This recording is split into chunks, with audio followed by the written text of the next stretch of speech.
Ethan कहता है अब सब लोग यहाँ पे आ गए हैं तो चलो खाना खाते हैं। आइरिस कहती है आज क्या काइल को रिलीज कर दिया जाएगा, क्या वो ऑलरेडी चला गया है? हेराल्ड कहता है हाँ मैंने कहा था कि मैं आज उसे छोड़ दूंगा, लेकिन मैं अभी सेटिस्फाई नहीं हुआ हूँ, मैं आज रात उसे छोड़ दूंगा। फिर ईथन खालिद से पूछता है कि आप कासल में वापस कब आने वाले हैं? वहाँ पे कुछ नोबल्स आपको मिलना चाहते हैं।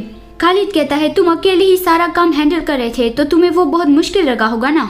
ईथन कहता है हाँ ये तो सच बात है, आप वहाँ पे नहीं थे तो मैं अकेला ही सारे डॉक्यूमेंट्स को हैंडल करता था, तो चलिए हम वापस चलते हैं। आइरिस भी कहती है कि हाँ खालिद यहाँ का काम तो खत्म हो गया है, तो ईथन सही कह रहा है। खालिद थोड़े दिन यहाँ रुककर आराम करना चाहता था, लेकिन आइरिस कहती है मैं एल्जा को मिस कर रही हूँ और ऊपर से मैं भी घर जाना चाहती हूँ। ये बोलते ही आइरिस को रियलाइज हुआ कि मैंने खालिद के कासल को अपना घर कहा, अब मेरे पास भी एक जगह है जिसे मैं घर कह सकती हूँ। और आखिर में खालिद मान ही गया कि हम कल चलेंगे या फिर इसके अगले दिन। फिर आइरिस और खालिद अपनी पैकिंग करने लगे थे, तभी हेराल्ड वहाँ पे आ गया। वो यहाँ पे जैसे बहुत ही तेजी से भागता हुआ आया हो वैसा दिख रहा था और कहता है कि एक बहुत बड़ी प्रॉब्लम हो गई है। खालिद कहता है पहले खुद को शांत करो, आखिर अचानक से क्या हो गया है? हेराल्ड सारे प्रिजनर्स के बारे में रिपोर्ट करता है और वो तीनों तुरंत ही भाग के डंजन में जाते हैं। वहाँ डंजन में नाइट बताता है कि जब हमारी शिफ्ट बदली तब यहाँ पे ऑलरेडी ऐसा ही था, लगता है कि किसी ने हम पे अटैक किया था। खालिद कहता है ऐसा कुछ हो गया और तुम लोगों ने इसे नोटिस भी नहीं किया? नाइट बताता है यहाँ पे कोई अजीब आवाजें नहीं हो रही थी तो हमने ये नोटिस नहीं किया, आई एम सॉरी। यहाँ पे जो अटैक हुआ था उसमें जो विक्टिम्स बने थे वो सारे प्रिजनर्स ही थे और काइल भी उसमें शामिल था जिसे आज रिलीज करने वाले थे, मतलब कि सारे एयरबोस मेंबर ही मारे गए थे। फिर वो तीनों अंदर चेक करने जाते हैं, लेकिन आइरिस को अजीब स्मेल आने लगती है और उसे रियलाइज होता है कि वो खून की स्मेल थी, तो उसे उल्टी जैसा होने लगा।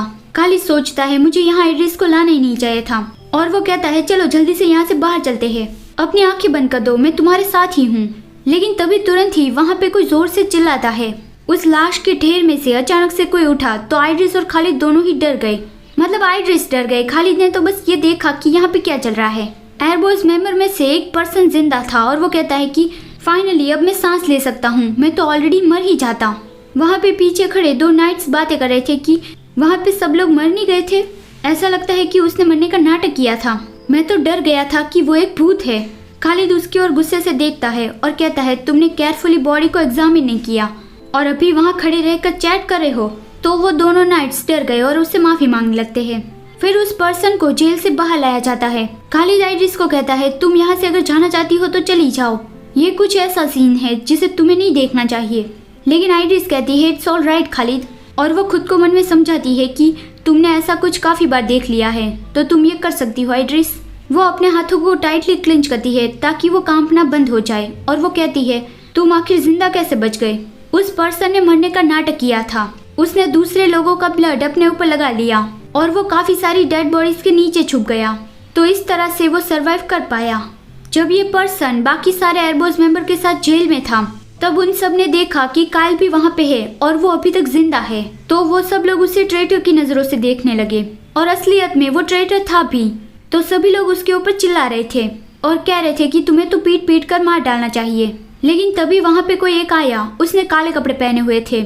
ये सुनकर हेराल्ड, खालिद और आइरिस तीनों ही चौंक गए और खालिद पूछता है क्या वो अकेला ही आया था? वो पर्सन बताता है हाँ वो बिना आवाज किए यहाँ पे आ गया और उसने पलक झपकते ही सारे नाइट्स को मार डाला। शुरुआत में मुझे लगा था कि वो हम सबको बचाने के लिए आया है, लेकिन ये सच नहीं था। उसने पहले ट्रेटर काल को मारा और फिर वो हमारी ओर मुड़ा। मैं छुप गया था ताकि वो मुझे देख ना पाए। सबको खत्म करने के बाद वो दरवाजे बंद करके फिर गायब हो गया। आइरिस कहती है वो ऐसे ही प्रोरान के मैनर में घुस आया और खुलेआम ऐसा करके चला गया। वो पर्सन उस ब्लैक लॉक मैन के बारे में ज्यादा कुछ नहीं बता पाया क्योंकि वो हमेशा ही अपना चेहरा छुपा के रखता है और खुद के बारे में कभी कुछ नहीं बताता।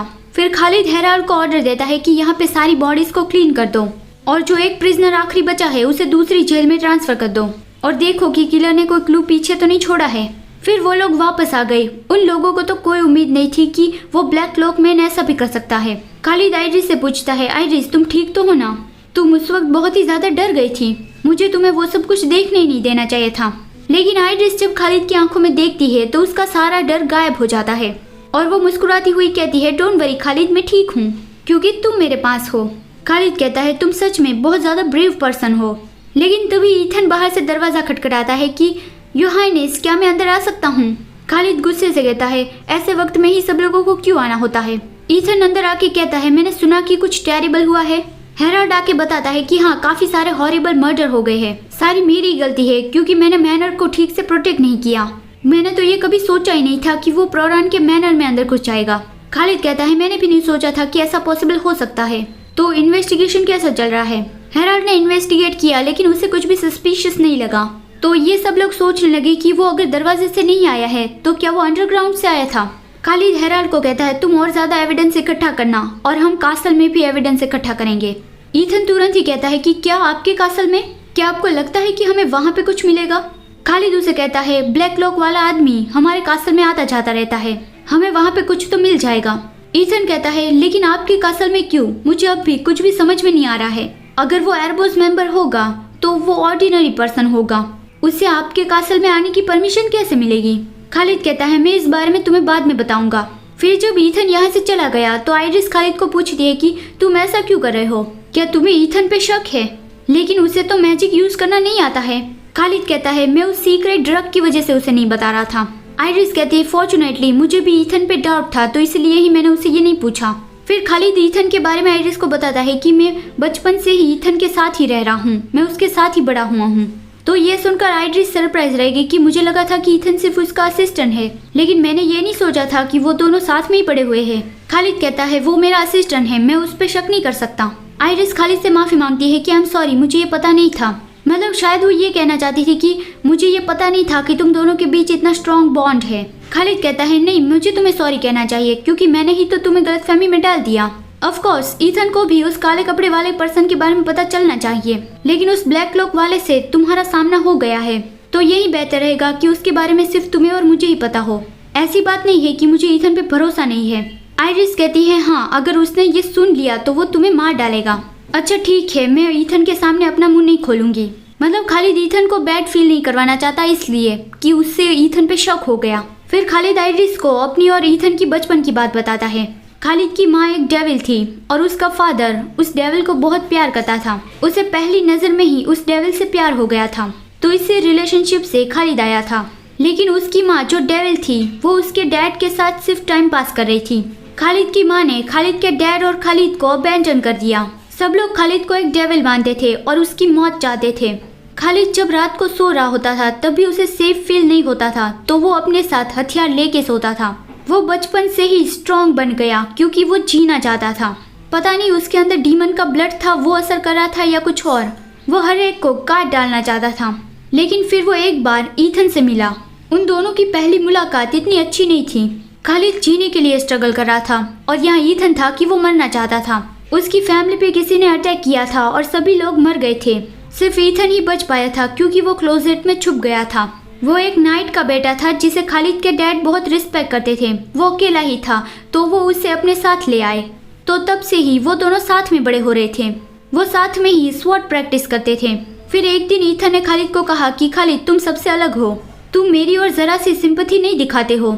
जब सब लोग मुझे देखते हैं तो मुझे कंफर्ट देते हैं और मुझे सिंपैथी दिखाते हैं।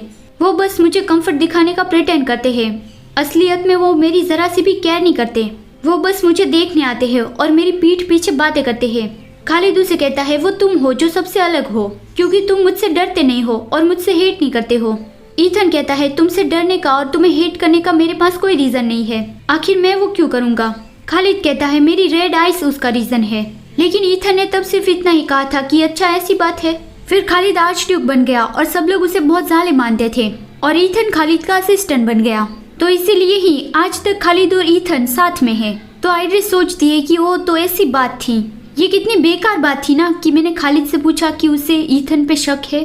फिर उसे याद आ गया और वो खालिद को पूछती है कि क्या तुम ईथन से जेलस हो गए थे। तो फिर खालिद कहता है हाँ, जिससे मैं प्यार करता हूँ वो सिर्फ तुम ही हो। वो आइरिस के करीब जाता है और कहता है जब भी तुम मेरे सामने होती हो तो मेरे लिए कुछ भी इम्पोर्टेंट नहीं है। आइरिस कहती है मैं भी ऐसा ही मानती हूँ, मेरे लिए भी खालिद से ज्यादा कुछ भी इम्पोर्टेंट नहीं है और मैं सिर्फ तुम्हें ही चाहती हूँ। वो खालिद का हाथ अपने फेस पर रखती है। खालिद कहता है कि मुझे ये अच्छा लगा कि तुम मेरे बारे में ऐसा सोचती हो और वो आइरिस को किस करता है। फिर आइरिस और खालिद को कासल में वापस जाना था। आइरिस जाते हुए प्रोरान से माफी मांगती है कि आपने हमारे यहाँ पे बहुत अच्छी खातिरदारी की और यहाँ तक कि मुझे एयरबोस से बचाया भी। और वो हेराल्ड को भी शुक्रिया अदा करती है। हेराल्ड कहता है योर हाइनेस इसमें कोई बड़ी बात नहीं थी। और उसका फादर कहता है हम प्रॉडन फैमिली हम सिर्फ आपको हमारी लॉयल्टी दिखा रहे थे, ये तो हमारी ड्यूटी थी। तो ये सुनकर ईथन गुस्सा हो गया कि योर हाइनेस आपने प्रॉडन की लॉयल्टी कब से एक्सेप्ट कर ली। फिर वो लोग कासल के लिए निकल पड़े, लेकिन आइड्रिस को यहाँ से जाने में बुरा लग रहा था और खालिद भी उसे यही बात पूछता है और कहता है कि मेरे और भी थोड़ा फोकस लगाओ तुम। तो आइड्रिस हंसती है और कहती है खालिद तुम बहुत अच्छे हो, तुम्हें दूसरों को हेट करने के लिए काफी सारे रीजन है लेकिन तुम नहीं करते हो। खालिद कहता है मैं कलीस का रूलर हूँ तो ये बहुत बड़ी रिस्पॉन्सिबिलिटी मेरे ऊपर है और सिर्फ ये एक मेरी रिस्पॉन्सिबिलिटी नहीं है, कॉमनर्स लोगों की परेशानियां भी अब हमारा पीछा कर रही है। और दूसरी बात कि मैं तुमसे मिला क्योंकि तुम ये अच्छे से जानती हो कि मैं किस तरह का पर्सन हूँ, तो मैं अब किसी को हेट नहीं करूँगा। और वो आइड्रिस के हाथ पे किस करता है। फिर सांझ होते वो फाइनली घर पहुँच गए।